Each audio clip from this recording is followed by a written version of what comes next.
Where will everyone live? At Isaiah chapter 45 verse 18 it says, "For thus saith the Lord that created the heavens, God himself that formed the earth and made it, he hath established it. He created it not in vain, he formed it to be inhabited." After Jesus' return, all the dead, except those who receive heavenly life, will eventually return to human life on earth in the millennial kingdom, plus the then living generation already on earth. Where will all these people live and grow food?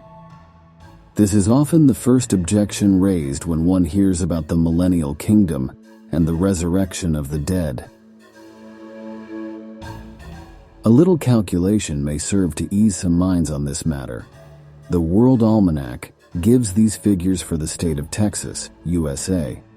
Size 268,581 square miles, including water areas. Land 261,797 square miles. So let's assume 50 billion humans for the total population that has ever lived. Dividing the land area of Texas, that is 72.99 squared feet, followed by 11 zeros, by 50 followed by 9 zeros, gives us 145,098 squared feet for each person, or a space of about 12 feet x 12 feet for each.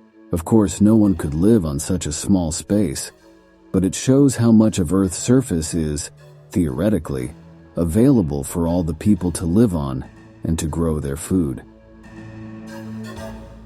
For those who might still like a juicy steak or burger, today, that was 2020, there are being produced but not yet available for sale, lab-grown or cultured meats. No animals need be slaughtered.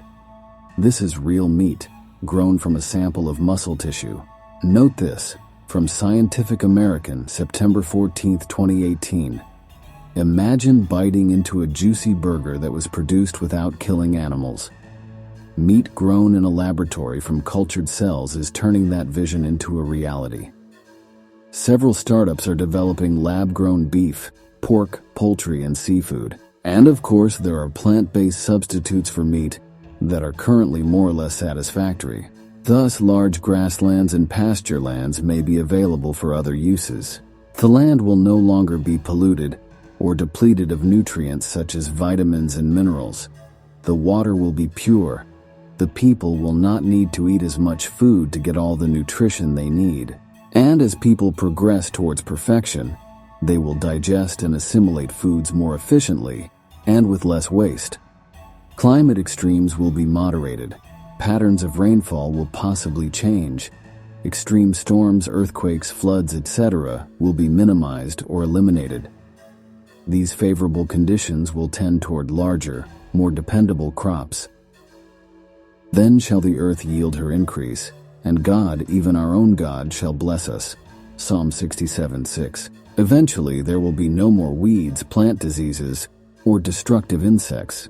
All creatures need to eat, of course, but perhaps birds and animals will have their instincts or DNA changed to eat only grasses, including their seeds. Genesis chapter 1 verse 30 seems to indicate it was originally so designed, or perhaps they will eat only in certain areas, to eat efficiently, and not to cause so much needless destruction and waste. The dental structures and digestive systems will apparently be changed for those that were once carnivores, merely change the DNA of mature animals, and their offspring, to the surprise of their parents, will eat plants, as originally designed in Eden. The wolf and the lamb will feed together, and the lion will eat straw like the ox. Isaiah chapter 11 verses 7 and chapter 65 verse 25. But what if humans still need more space?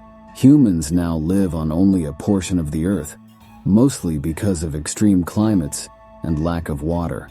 If that could be remedied, and it will be, there would be plenty of room for people.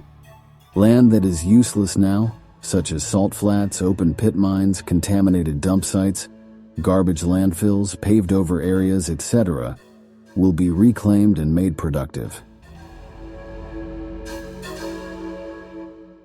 Mountainous areas not suitable for dwellings can be terraced, and many useful plants grown: grapes, olives, tea, coffee, berries. The earth will become like the Garden of Eden. We should note that there is much empty space just in the western USA. A staggering 47% of the country remains unoccupied. There are also many lightly populated lands in other areas, such as Canada and Russia, the deserts, Sahara, Gobi, Australian outback, and others covering about 33% of Earth's surface. Tropical forests, Amazon, Africa. Or more islands could arise from the ocean, or the shallow continental shelf around most land masses could be exposed. The continental shelf is geologically part of the continental crust, but now covered by water. Continental shelves make up about 8% of the entire area covered by oceans. If still more land is needed, the ice covering Antarctica could be melted, and an entirely new continent would be available, in size roughly comparable to the USA and Mexico combined, nearly the size of Europe, and nearly twice the size of the continent of Australia.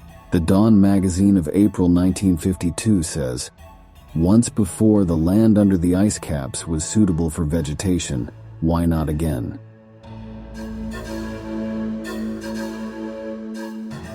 Rear Admiral Richard E. Byrd, the explorer, brought back from the South Pole region samples of tropical plants found under the ice. And we know that the same warm climate, which could grow such tropical flora in the Antarctic, also was present in the Arctic Circle. There have been found in Siberia complete mastodons embedded in ice, and in the same general area were discovered tons of elephant tusks. Although differing somewhat from our present-day elephant, these extinct mastodons, in order to live, required the same warm climate and lush vegetable growth. And of great interest is the fact that these animals found embedded in ice had undigested food such as buttercups in their stomachs and unmasticated grass in their mouths. This shows that the change of temperature at the poles was virtually instantaneous, causing the beast to be overtaken in a crushing fall of snow while feeding. End of quote. Coal, from once abundant plants, has also been found in Antarctica. Many scriptures reassure us that all will be well in the kingdom, under the beneficent rule of Jesus Messiah and his bride. The wilderness and the wasteland shall be glad for them, and the desert shall rejoice and blossom as the rose.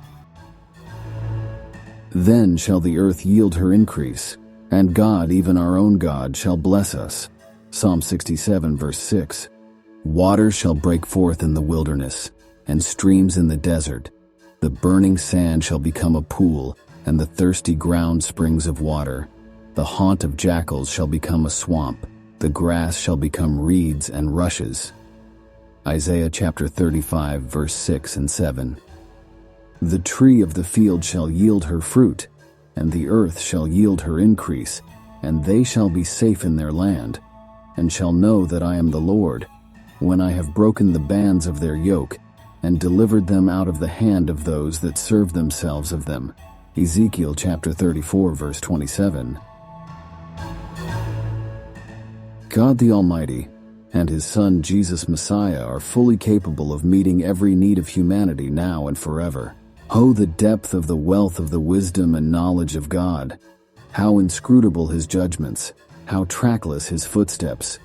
Who hath known the mind of the Lord or shared his counsels? Who has first given God anything, and thus earned a recompense? For all proceeds from him, and exists by him and for him. To him be glory forever.